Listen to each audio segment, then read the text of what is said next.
We know the Bruce Lee movies, we know the wonders Jackie Chan has done, and of course we know stuff like The Matrix and John Wick. Everyone talks about these movies and gives them their love and affection, and yet the world of cinema is filled with other gems that don't get enough of the limelight or the love, and this has been the case for many modern martial arts movies. Take The Transporter, for instance. I mean, it's an absolutely amazing piece of kung-fu, if you can call it that. Then there's been a number of Eastern films that are gems in the martial arts genre, but do we know their names? Well, after this video you will, because we're going to explore the 10 most underrated modern martial arts movies ever. But before we begin, please consider hitting those like and subscribe buttons. Those 2 small clicks from you will help us tremendously in bringing you more of these marvelous videos. And now, let's begin.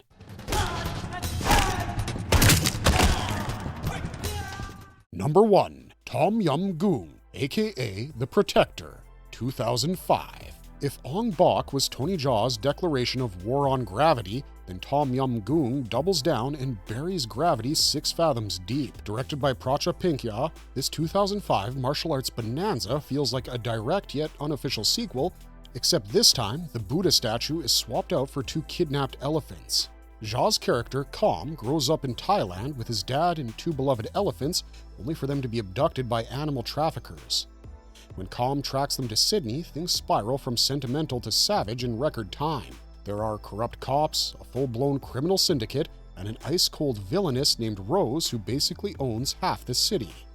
But all Kam wants are his elephants back. Naturally, everyone else becomes collateral damage. The story tries to act deeper than it is, with side plots floating around like forgotten tea bags. But then, if we're being honest with each other, nobody's here for the dialogue. You're here to see Tony Jaa do the impossible, and he absolutely delivers. There's an uncut 4-minute sequence where he storms a gangster hideout, smashing his way up a spiral staircase without a single break in the shot. Needless to say, the movie was spectacularly choreographed. You can almost hear the stunt coordinators crying off-screen. The fights themselves are a buffet of martial arts insanity. Muay Thai elbows meet capoeira flips, wushu blades clash with wrestling slams, and the sound of bones cracking might as well be the film's background score. There's even a gang of rollerblade thugs at one point because, well, why not?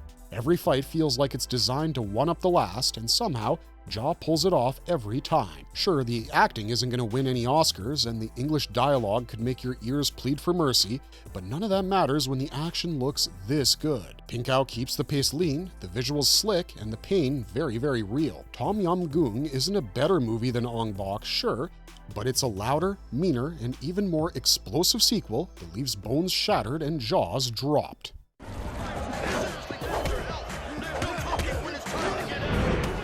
2. Undisputed 3, Redemption, 2010. If there's one thing the Undisputed series does better than most modern action flicks, it's reminding you that real fights don't need CGI, quips, or even physics for that matter. Undisputed 3, Redemption takes everything that worked in Undisputed 2, including but not limited to the bone-crunching fights, the camera work that actually lets you see the action, and the brutal sense of honor, and then the 3rd installment picks all this back with even more style. The film picks up with Yuri Boyka, played by Scott Adkins, the same guy who broke bones and stole scenes in the previous movie, now limping around a Russian prison with a busted knee and a beard that could only mean regret. Once the top fighter in the world, Boyka now scrubs toilets. That is, until he learns about a global prison tournament that offers freedom as the prize. Naturally, that's all the motivation he needs. Director Isaac Florentine, who's been behind some of Adkins' best work, keeps the action crisper than a wafer. There's a clear love for the art of fighting here, without any wires or digital shortcuts, and all you see on screen is athleticism in its purest form. Each fighter has their own distinct style. For instance, Lateef Crowder brings capoeira into the ring, Ilram Choi prefers taekwondo, and Chilean powerhouse Marco Zaror turns every punch into a sight to behold. By the end, it's Boyka versus Doler, and the outcome feels less like a tournament and more like a redemption arc drenched in sweat and ego, and hence the title of the movie has the word redemption in it. If there's one gripe we have, it's Florentine's love affair with slow motion. It's stylish the first few times, but when every knee and punch gets its own close-up, the pacing starts to wobble. Thankfully, the cast and choreography make up for it. And of course, Adkin proves again why he's one of the best physical performers in the business. His moves are vicious, precise, and deeply satisfying to watch.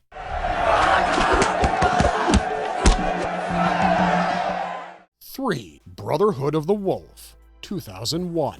Brotherhood of the Wolf is actually pretty notorious for throwing history, horror, and kung fu into a blender and somehow getting away with it, almost. Set in 1764 France, the film follows Grégoire de Fronsac, a royal naturalist sent to investigate a string of savage killings in the province of Gévaudan. Locals believe a monstrous wolf is behind the slaughter, but Fronsac, joined by his Iroquois companion Manny, played by Marc Dacascos, suspects something far stranger. When a fake beast is paraded before the king to calm the masses, Fronsac keeps digging and uncovers a conspiracy involving the church, the aristocracy, and one very real monster dressed in metal plating. Directed by Christophe Gans, the film tries to be everything at once: a period drama, a political thriller, a monster movie, and a martial arts spectacle. Imagine a 17th century play meeting John Wick in a muddy French forest, and you're close. Gans even hired Hong Kong action legend Philip Kwok to choreograph the fights, which means yes, there are slow-motion backflips, wire-fu kicks, and martial arts duels that have no business existing in 18th century France. Marc Dacascos steals the show as Manny, the silent warrior who fights like a Shaolin monk despite supposedly being Iroquois. His fight scenes, especially the capoeira-style sequences, are beautifully shot and full of energy. Samuel Le Bihan, as Fronsac, gets his fair share of action too, with both men facing soldiers, cultists, and the beast itself in a mix of rain, fire, and heavy leather coats. What makes the film fascinating is how well it blends spectacle with absurdity. We have to admit, the Brotherhood of the Wolf isn't perfect, but it's never dull. It's one of those films that's good in parts, but not as a whole, although those good parts are plenty in number. For anyone who likes a bit of martial arts in their period dramas, this one's the way to go.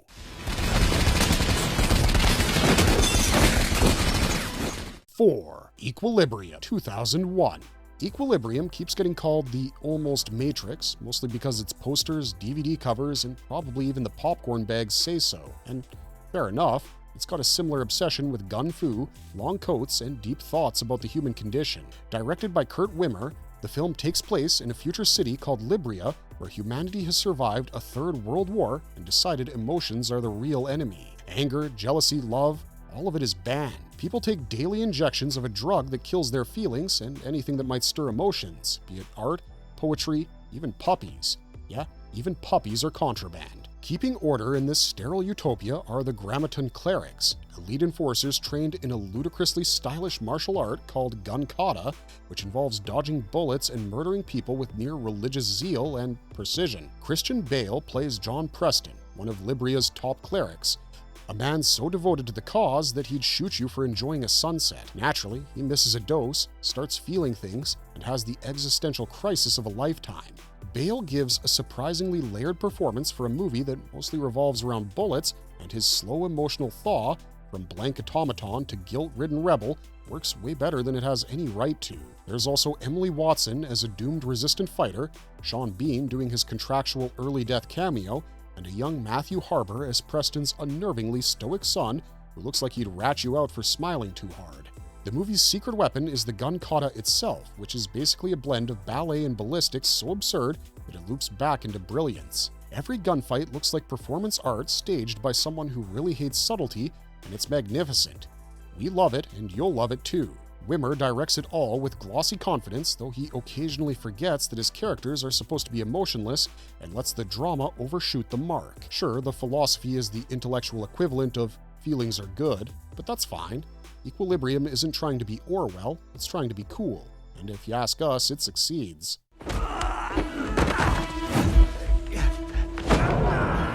5. Boy Kills World, 2023. Boy Kills World is what you get when Scott Pilgrim and Mad Max have sex in a vat of fake blood and the baby is born in that same blood, drenched, engulfed, and immersed. Directed by Moritz Moore in his first full-length feature, the film takes place in a dystopian city ruled by the Van der Kooi family, which, let me tell you, is nothing but a pack of fascists who host an annual televised slaughter called the Culling to weed out the socially worthless. Thomas Godolkin is friends with this family, so during one such event, a young boy watches his mother get executed, loses his hearing, and is later taken in by a shaman who trains him into a killing machine. The boy, now grown into Pennywise, Bill Skarsgård, returns years later with vengeance on his mind, an imaginary friend by his side, and a voice in his head that sounds like H. John Benjamin. Produced by Sam Raimi and Roy Lee, Boy Kills World started life as a proof-of-concept short. Moore and co-writer Aaron Remmers of Snowflake fame clearly decided subtlety was overrated and instead aimed for a kind of sensory assault that feels part comic book, part fever dream. The film mixes ultra-violence, absurdist humor, and meta-commentary so aggressively that it feels like an R-rated cartoon that somehow got loose in live action. There's no clean genre box for it. It's not horror, not quite sci-fi, and too gleefully self-aware to be straightforward action. Skarsgård's boy doesn't talk, so the narration, which by the way is voiced in gravelly video game hero tones, gives the movie its sarcastic edge. Every trope is mocked, from the mentor montage to the one-liner before a kill, and the violence borders on slapstick. Skarsgård beats people with their own severed limbs, massacres chefs using a cheese grater, and performs acrobatic kills that would make John Wick blush. The fight choreography by Dawid Zadarsky basically painted a grisly masterpiece using flailing limbs, arterial spray, and bad life decisions. Boy Kills World knows exactly how stupid and self-indulgent it is and leans into it with the confidence of a film that refuses to apologize for anything. Go watch it. 6. The Transporter, 2002. The Transporter is one of those early 2000s action films that takes itself very seriously while also being entirely about a guy who drives really fast and occasionally punches people through walls. Written and produced by Luc Besson, the film was his second attempt at mixing Asian-style action with European cool, this time with Hong Kong fight choreographer Corey Yuen behind the camera. The result is a slick, semi-dumb, thoroughly entertaining mashup of martial arts, car chases, and questionable logic. Jason Statham stars as Frank Martin, an ex-military man turned professional courier. He'll deliver anything, no questions asked, as long as you follow his 3 rules. No names, no changing the deal, and never look inside the package. Naturally, he breaks rule number 3 within the first 20 minutes and finds a gagged woman inside the trunk. One bomb delivery and several explosions later, Frank learns he's been set up by his client, Betancourt, who also happens to be running a human trafficking ring. So, Frank does the only reasonable thing. Kills half his men, steals a car, and somehow becomes the accidental savior of the woman he was meant to deliver. The first half is easily the film's strongest. It's tight, stylish, and gives us a version of Statham that feels like James Bond's angry cousin. The fight choreography, clearly influenced by Hong Kong cinema, has an efficiency and rhythm that makes every punch satisfying. Things only start wobbling once romance and logic enter the room. Shu Qi's character trusts Frank way too quickly, cooks him breakfast like they're newlyweds, and then later offers sex as an apology for all the chaos, a sequence that ages about as well as flip phones. Then come the rocket launchers. A full-blown firefight erupts in broad daylight, Frank's house explodes, yet somehow no one in France calls the police. Add to that a tone-deaf soundtrack that flips from techno to sentimental strings without warning, and the whole thing starts to feel like 2 different movies fighting for control. Still, the Transporter works because it knows what it is. It's all about fast cars, fancy suits, and Statham punching people through windshields. Besson's obsession with lone wolf hitmen continues here, and while it never reaches the charm of Leon or Nikita, it gave birth to a franchise that made Statham an action icon and gave us a reminder that rule number 3 exists for a reason.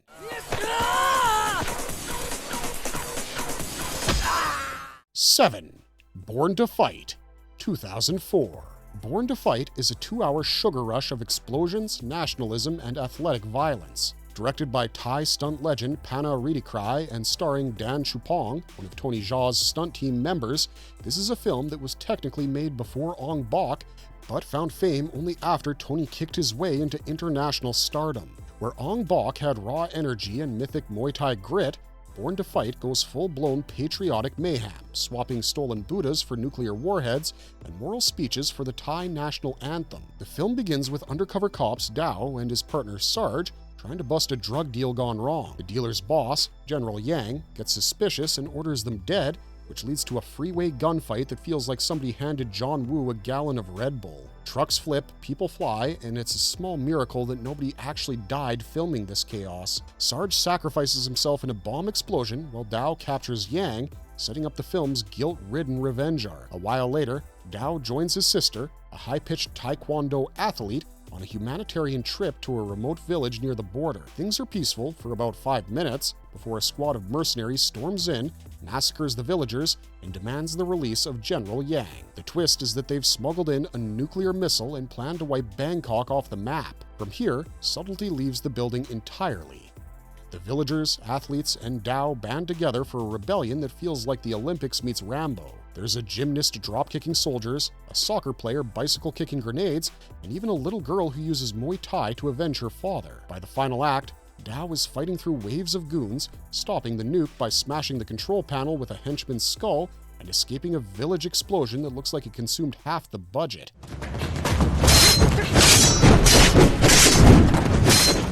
8.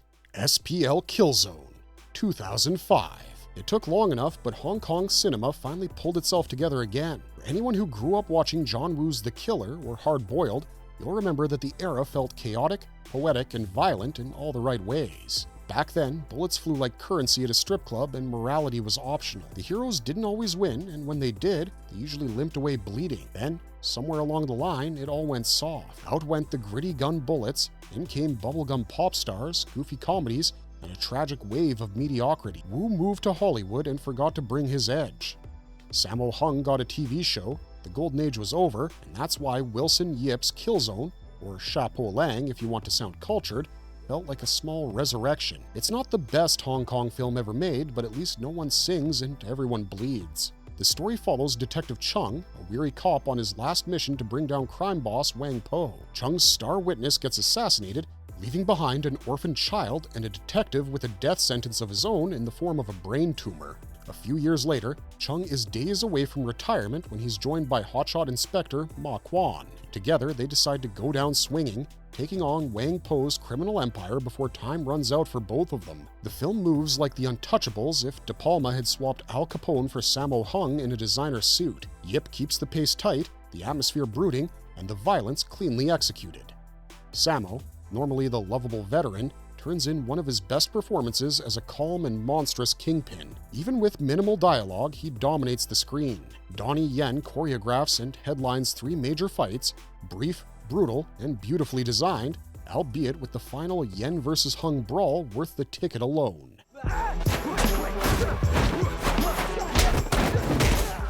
9. Paper Tigers, 2020. One of Kung Fu cinema's oldest commandments is that when your master dies, you stop everything you're doing and avenge him.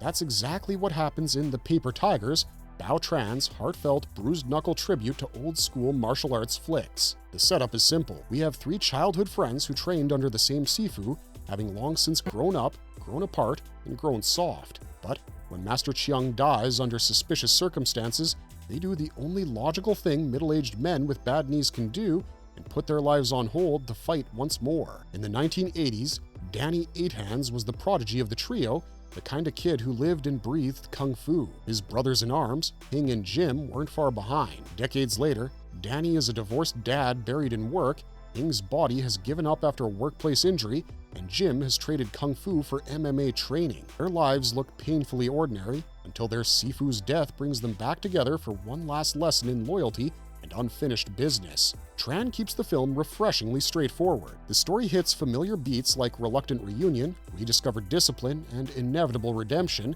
but the chemistry between the leads keeps it alive. These guys argue, roast each other, and reminisce like friends who have been through real fights, both inside and outside the dojo. The humor never undercuts the action, which is choreographed cleanly and shot with respect for technique rather than spectacle. No CGI, no wire fu, just bodies colliding and egos bruising. What gives the Paper Tigers real weight, though, is Danny's bond with his young son. Their quiet scenes together cut deeper than the punches, exploring what it means to pass down values, not violence. Tran, himself a martial artist, clearly understands the philosophy behind the fists.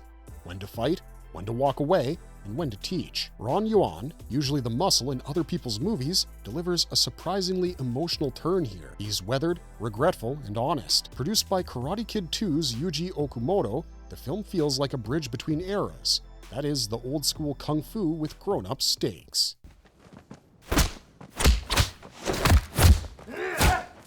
10. 100 Yards, 2023. Zhu Haofeng's name carries a certain reverence among martial arts purists. The the kind that makes you expect elegance, precision, and the occasional philosophical jab between punches. Yet, for a man who spent years refining the art of cinematic kung fu, his work has been oddly hard to find. After The Final Master in 2015 and The Hidden Sword 2 years later, his films seemed to vanish in distribution limbo. So, when 100 Yards finally arrived, co-directed by Zhu and first-timer Zhu Junfang, it felt like the long-delayed return of a grand master who refuses to play by studio rules. Set in 1920s Tianjin, the story begins 8 years after the city's first martial arts school took root amid colonial expansion and shifting trade winds. The martial world, as always, runs on pride, politics, and honor-bound duels. Shen An, the son of a revered master, finds himself at a crossroads after losing a duel and the leadership of his father's school to his fellow disciple, Ji. Refusing to step aside, Shen becomes obsessed with reclaiming his place, even as whispers of assassination and betrayal begin to swirl through the city. As tensions grow, Ji schemes to rewrite the rules of their world, while Shen struggles with doubt, guilt, and a complicated romance with the enigmatic Xia, played by Bi Hayden Kuo, Byung's real-life partner. Their rivalry eventually spills beyond the martial circle, dragging bodyguards, street gangs, and even school teachers into the chaos. By the time the dust clears, Tianjin's narrow alleys have turned into a battlefield where discipline and obsession blur into one. What makes 100 Yards unique is its meticulous sense of craft. Zhu's direction captures Tianjin as a living, conflicted organism, part traditional, part modern, and entirely restless. The cinematography, costume work, and set design breathe elegance into every frame, while Duncan Leung's choreography ensures that no duel feels ornamental. Leung and On move with a frightening precision, their strikes cutting through the air like blades, often stopping a hair shy of contact. It's a film about legacy and control. It's about two men fighting not only each other, but also the ghost of their teachers and the times that have outgrown them. In Zhu Haofeng's world, the true duel isn't between fists, but philosophies. And 100 Yards lands that truth beautifully. Unfortunately, that's the end of our list, but if you enjoyed this content, don't forget to leave a like and subscribe to us if you haven't already. Otherwise, thanks for watching, stay safe out there, and have a marvelous day.